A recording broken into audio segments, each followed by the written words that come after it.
नमस्कार मेरे प्यारे दोस्तों, स्वागत है आपका मोनू एकेडमी में। तो कल इतिहास में हमने अनहिलवाड़ा के चालुक्य अथवा सोलंकी तक पढ़ लिया है, जिसमें हमने गुजरात के शासक के बारे में, भीम प्रथम और भीम द्वितीय के बारे में पढ़ा था। तो आज हम पढ़ेंगे चोल साम्राज्य और उसके बाद विदेशी आक्रमण में महमूद गजनवी का आक्रमण और मोहम्मद गोरी का। तो आज हमारा मध्यकालीन भारत में पूर्व मध्यकाल समाप्त हो जाएगा। उसके बाद हम शुरू करेंगे दिल्ली सल्तनत। तो मेरे प्यारे दोस्तों, यदि आप मेरे चैनल पर नए हैं तो मैं अपने बारे में बता दूं। मैंने बीटेक मैकेनिकल इंजीनियरिंग से की है और एमए में हिस्ट्री, और मैं असिस्टेंट कमांडेंट के इंटरव्यू तक गया हूं। और यदि आपने मेरी पिछली वीडियो नहीं देखी हो तो आप मेरी प्लेलिस्ट में जाकर, जिसमें प्राचीन भारत का इतिहास मैंने बिल्कुल बेसिक से पढ़ाया है, आप वहां जाकर देख सकते हैं। तो चलिए करते हैं शुरुआत आज के टॉपिक से। चोल साम्राज्य ये दक्षिण भारत में थे। इन्होंने 9वीं सदी से लेकर 12वीं सदी तक वहां पर शासन किया था। तो चोल वंश का संस्थापक था विजयालय, और इनके एक और आगे चलकर शासक हुए जिनका नाम था अरमोली वर्मन या राजा राजराज। इन्होंने मालदीव को जीता और श्रीलंका के शासक महेंद्र पंचम को पराजित किया तथा श्रीलंका के उत्तरी भाग को जीत लिया एवं अपने साम्राज्य में मिला लिया। तो इन्होंने नई चीज क्या करवाई थी? भूमि की माप करवाई थी।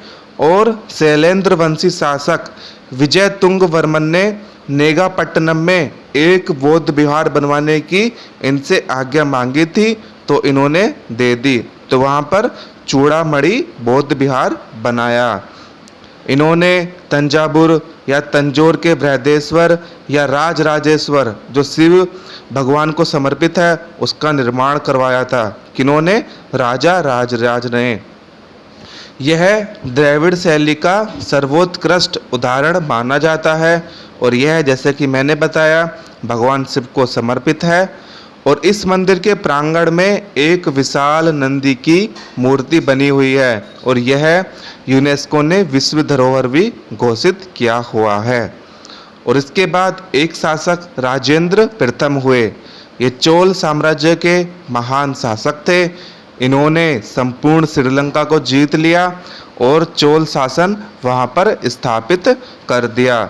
और इन्होंने श्री विजय के शैलेंद्र वंशी शासक विजय तुंग वर्मन को भी पराजित कर दिया था। वस्तुतः यह जो इन्होंने अभियान किया था वो व्यापारिक उद्देश्य से किया गया था।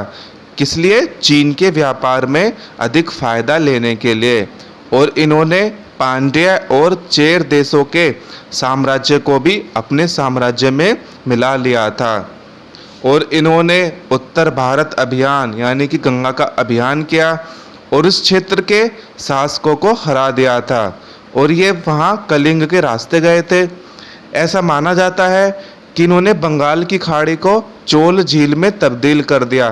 तो इसका मतलब क्या हुआ कि उत्तर भारत गए तो बंगाल की खाड़ी के जितने भी साम्राज्य थे उन सभी को जीत लिया और उन्हें चोल झील में तब्दील कर दिया।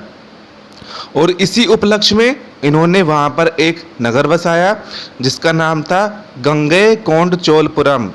यह कावेरी नदी के मुहाने पर था और यहाँ पर इन्होंने गंगैकोंड नामक एक झील भी बनवाई। और यहाँ पर भगवान शिव को समर्पित एक विशाल शिव मंदिर बनवाया जिसे गंगैकोंड चोलपुरम का बृहदेश्वर मंदिर कहते हैं। तो इनका जो सेना अभियान था कहाँ पर था? श्रीलंका को जीता, श्री विजय को जीता, पांड्य को हराया, चेर साम्राज्य को हराया, और इन्होंने उत्तर भारत अभियान भी किया था। और क्या क्या बनवाया था इन्होंने? गंगैकोंड चोलपुरम नगर बसवाया था, गंगैकोंड झील बनवाई थी और गंगैकोंड चोलपुरम का बृहदेश्वर मंदिर बनवाया था। और सबसे महत्वपूर्ण बात, चोलों के पास एक मजबूत नौसेना थी और इन्होंने 2 बार चीन राजदूत भेजा था। किन्होंने? राजेंद्र प्रथम ने। अब बात करते हैं चोल प्रशासन की, जो अपने ग्रामीण स्वशासन के बारे में बहुत ज़्यादा जाना जाता है। तो चोल शासन व्यवस्था का सबसे महत्वपूर्ण अभिलक्षण था स्वायत्त स्थानीय ग्रामीण प्रशासन, अर्थात राजा निचले शासन के स्तर पर हस्तक्षेप नहीं करता था। और इसकी जानकारी हमें किससे मिलती है? परांतक प्रथम के उत्तर मेरुल अभिलेख से। तो इसे बिल्कुल नोट कर लीजिएगा, किससे? उत्तर मेरुल अभिलेख से, जो परांतक प्रथम का है। तो यहाँ से भी क्वेश्चन कई बार पूछे हुए हैं। कौन सा अभिलेख है? उत्तर मेरुल अभिलेख।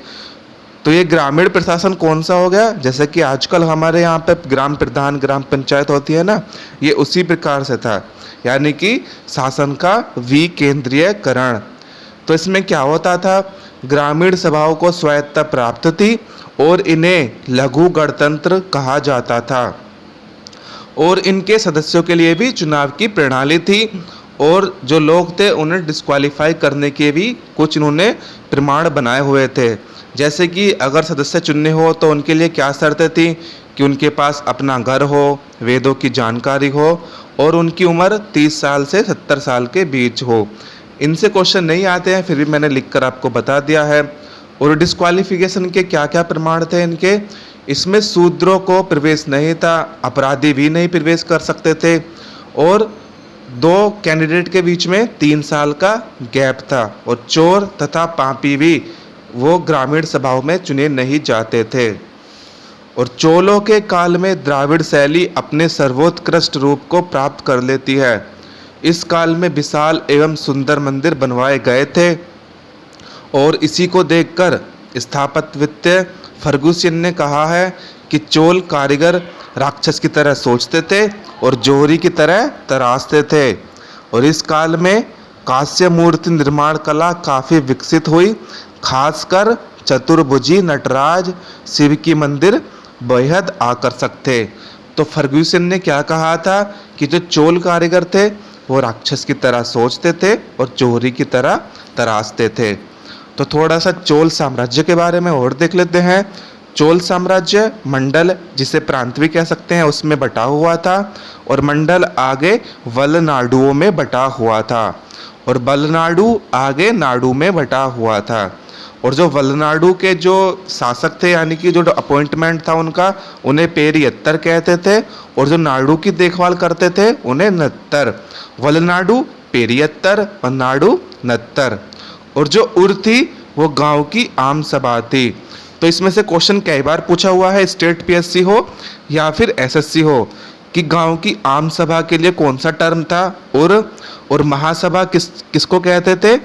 अग्रहार, यानी कि जो ब्राह्मण लोग निवास करते थे, यह ब्राह्मण गांवों के वयस्क सदस्यों की सभा थी। कौन सी? महासभा। और अधिकारी देख लेते हैं। पेसंदरम ये उच्च पदाधिकारी थे, और सेरुतरम ये निम्न पदाधिकारी थे। यहाँ से ये यूपीएससी में क्वेश्चन भी पूछा हुआ है। पेसंदरम, सेरुतरम। और राजस्व विभाग का अधिकारी कहलाता था परितपोत गक। तो यहाँ पर आपका चोल साम्राज्य समाप्त होता है। इसके बाद अब हम देखते हैं विदेशी आक्रमण। तो सबसे पहले सिंध पर अरब आक्रमण 712 ईस्वी में। यह भारत पर पहला मुस्लिम आक्रमण था, और आक्रमणकारी कौन था? मोहम्मद बिन कासिम। तो इसने क्या क्या किया था? यह सिंध का, उस समय सिंध का शासक दाहिर था। तो कारण क्या था? इसने भारत पर आक्रमण किया था। हुआ क्या था कि सिंध का जो देवल बंदरगाह है, उसके पास एक जहाज को लूट लिया जाना। इस जहाज में श्रीलंका के शासक ने अल हज्जाज के लिए उपहार भेजे थे, और कासिम ने, कहा जाता है, सिंध को जीत लिया, और यहाँ से कई पुस्तक ले गया जिनका अनुवाद अरबी में हुआ, और इसमें शामिल था प्रसिद्ध ग्रंथ पंचतंत्र, जिसका अनुवाद अरबी में कलीला व दीमना के नाम से हुआ। तो याद कर लीजिएगा कि पंचतंत्र का अनुवाद अरबी में किस नाम से हुआ था? कलीला एवं दीमना। और ये अरब जो लोग थे सिंध के पार नहीं जा सके, क्योंकि उस समय पिरतिहार का वहाँ पर शासन था। और भारत से ये मेडिसिन, एस्ट्रोनॉमी और न्यूमेरिकल्स की बहुत सारी किताबें सिंध से अरब लेकर चले गए और फिर वहाँ से वो यूरोप गई थी। इस प्रकार से भारत का जो ज्ञान था वो वहाँ का प्रसार सिंध से अरब की साइड चला गया और अरब से फिर यूरोप, और फिर इन्होंने, आप सभी जानते हैं, उन्हें अपना नाम दे दिया। इसके बाद अब हम बात करते हैं महमूद गजनवी का आक्रमण। यह तुर्की था और इसने 1000 से लेकर 1027 तक लगभग 16 या 17 आक्रमण किए थे भारत पर, और कहा जाता है कि यह कभी भी युद्ध नहीं हारा था और इसकी मृत्यु 1030 में हो गई थी। यह कौन से वंश से संबंधित था? यामिनी वंश से। कौन? महमूद गजनवी। और यह मुस्लिम आवाम का पहला सुल्तान माना जाता है। और इसके आक्रमण का उद्देश्य भारत में साम्राज्य निर्माण नहीं करना था, बल्कि बड़े स्तर पर लूटपाट करना था। और इसका भारत पर पहला आक्रमण हिंदू शाही शासक जयपाल के विरुद्ध हुआ था, जिसमें जयपाल पराजित हो गया और आत्मग्लानि से इसने स्वयं चिता लगाई और आग में कूदकर आत्महत्या कर ली। तो पहला आक्रमण किस पे किया था इसने? जयपाल ने। और 1018 में कन्नौज पर आक्रमण किया था और 1025 में सोमनाथ पर। किसने? महमूद गजनवी ने। और कहा जाता है कि लौटते वक्त जाटों ने इसके कुछ सामान छीन लिए थे और इसी कारण इसका अंतिम आक्रमण जाटों के विरुद्ध 1027 में था। और इसका देख लेते हैं कि गजनवी के दरबार में विद्वान कौन कौन से थे। अलबरूनी की पुस्तक है किताबुल हिंद या तहकीके हिंद। तो आप याद कर लीजिएगा, यहाँ पर इनके राइटर और साथ में किताबों के नाम भी हैं। तो अलबरूनी की है किताबुल हिंद या तहकीके हिंद। फिर उतबी की किताब है किताबुल यामिनी। तो यामिनी यानी कि यामिनी वंश से था, तो उतबी की किताब हो गई किताबुल यामिनी। फिर बेहाकी की किताब है तारीखे सुबुक्तगीन। सुबुक्तगीन किस लिए? क्योंकि जो महमूद गजनवी था उसके पिता का नाम क्या था? सुबुक्तगीन। फिरदौसी की किताब है शाहनामा। फिर है इसके दरबार में दर्शन शास्त्र का महान विद्वान फराबी भी रहता था। क्या नाम है? फराबी। और इसका राजकवि था अंसारी। तो यहाँ पे कंफ्यूज होता है, तो मेरे प्यारे दोस्तों याद कीजिएगा कि इसका राजकवि कौन सा था? अंसारी, क्योंकि इसके साथ अलबरूनी भी आया था। तो बच्चों में कंफ्यूजन होता है कि अलबरूनी ही होगा, लेकिन इसका राजकवि था अंसारी। और फिरदौसी को पूरब का होमर कहा जाता था। होमर कौन था? एक प्रसिद्ध यूनानी लेखक। और अलबरूनी महमूद गजनवी के साथ भारत आया था और इसे मुनज्जिम यानी कि भारतविद कहा जाता है। इसका मतलब है भारत का जानकार, और यह कई भाषाओं का जानकार था। इसने संस्कृत में संस्कृत मुद्दा लेख वाले चांदी के सिक्के चलवाए थे। किसने? महमूद गजनवी ने। तो महमूद गजनवी से कौन कौन से आते हैं कि यह यामिनी वंश से संबंधित था और इसका पहला आक्रमण जयपाल के विरुद्ध हुआ। 1018 में कन्नौज पर आक्रमण और 1025 में सोमनाथ पर आक्रमण, और अंतिम आक्रमण जाटों के विरुद्ध 1027 में। और इसके पिता का नाम सुबुक्तगीन। और सुबुक्तगीन कौन था? वो अल्पतिगीन का दामाद था। और इनकी राजधानी कौन सी थी? गजनी। और जो मैंने राइटर बताए हैं वो भी देख लेना। और अब देखते हैं मोहम्मद गौरी पर, जो हमारा पूर्व मध्यकालीन भारत का लास्ट टॉपिक है। इसके बाद हम कल पढ़ेंगे दिल्ली सल्तनत। दिल्ली सल्तनत में आप सभी पता है हम गुलाम बंद से शुरुआत करेंगे, जो कुतुबुद्दीन ऐबक से है। तो मोहम्मद गौरी का जो मूल नाम था वो था शहाबुद्दीन मोहम्मद। इसमें इतना ज़्यादा पढ़ना की ज़रूरत नहीं है। इसमें तराइन की लड़ाई हमने पहले बताई दी है। तराइन की लड़ाई यानी कि जो दिल्ली के आसपास वाला क्षेत्र है वहाँ पर लड़ाई हुई थी तराइन की।